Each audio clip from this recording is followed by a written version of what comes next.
All right, I got different types of wood laid out here. I'm going to show you. First of all, I'm going to show you what you don't want to use. And I picked this up back here in the backyard. Something like this, fell out of a tree, covered in fungus, mushrooms. It's pretty much rotted, what they call punky. You don't want to use that. This stuff's soft. It's you break it with your hand. You don't want to be cooking with moldy stuff. Speaking of mold, here's a block I've got. You see we got a little bit of black mold on it. Where some fungus was. It was on the ground, wet. I'll actually throw this piece away. I kept it so I could do this video. But that came with the last batch of the block wood I got. So yeah, don't use that. If you got a fire pit, something like that, it's fine, but I wouldn't cook with that. And you got splits. All different sizes here. You got these bigger splits. And this is actually from one of the blocks I got. It's a larger chunk. And some smaller ones. Sometimes I'll take these like this and split them into two, and I'll explain why in a second. And then if you got access to something like I do, you get big blocks of wood. That's oak. So you got that. You get large wood chunks, small wood chunks. Small wood chunks, they're better for like a small, like a barrel smoker, Weber Smoky Mountain, Weber kettle. These are gonna burn up really fast in an offset. Chunks like this will be fine in an offset. You're just going to end up managing your fire a lot more if you put things like that in there. Okay, talk about sizes here. Most places you're going to get splits like this. When I get them from my wood guy, actually where I got these two, this is what you'll get. Now, if your fire is getting low, but you've got a good bed of coals in there, then you can put one of these in and be fine.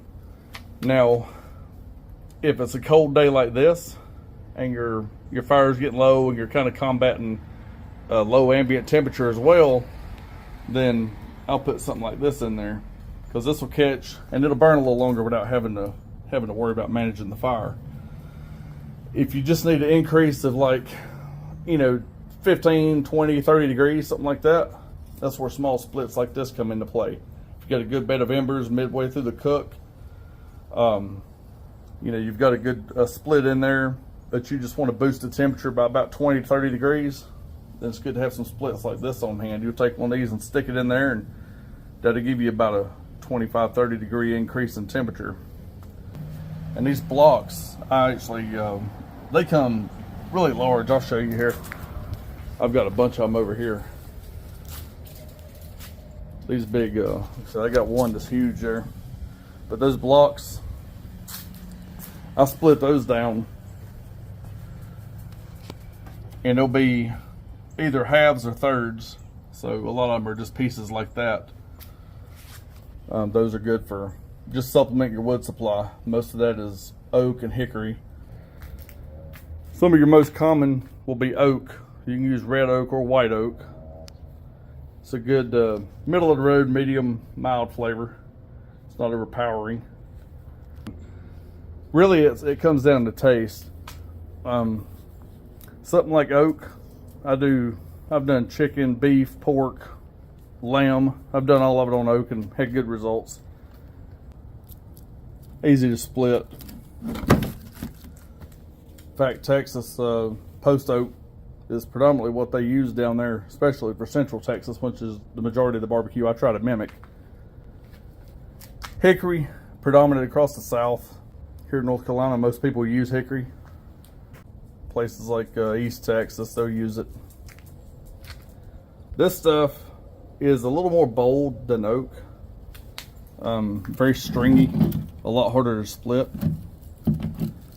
So, good flavor. I use a combination of oak and hickory on a lot of my cooks out here. Now for like South and West Texas, mesquite is very popular. It don't grow around here. I wanted some for the video. And I do use chunks for direct heat cooking on the kettle. So this is mesquite. I won't smoke with it. You can smoke with it, but it needs to be something where it's really a short cook time. This stuff, you use too much of it, it'll overpower your meat. Direct heat, I'll cook something for 15 minutes and use a couple mesquite chunks or some chips, and you can definitely taste it, more so than if I would have used chips from oak or hickory. Then over here you've got fruit woods. These are the three most common. Got apple, cherry, and pecan, however you want to say it. Around here we usually say pecan or pecan, whatever. People say it different everywhere. A lot of people will use pecan with hickory, or interchangeable with hickory. Smoked briskets and all that. A lot of times your fruit woods, like over here, your apple, your cherry, typically people will use for milder stuff, chicken. I use it for sausages. I make my own sausages, and I really like apple and cherry for that. It's not overpowering. Sausages usually a couple hours, hour and a half, something like that. I don't cold smoke my sausages. Not yet. I will at some point, but usually I have fresh sausage, so I start with fresh and I smoke them. And it's about a 2-hour cook. I've had really good results with apple and cherry on that. And like on this box of mesquite, like I said, you'll see it and it'll be great for this and that and the other. But if you wanted to, you could probably put that on chicken. It ain't gonna hurt nothing. Everything just comes to taste.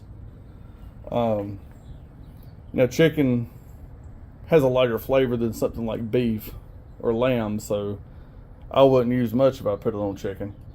But you definitely don't have to follow these. It's just guidelines. You know, you cook and smoke to your taste, what you enjoy, what you like. There's no right or wrong way to do it.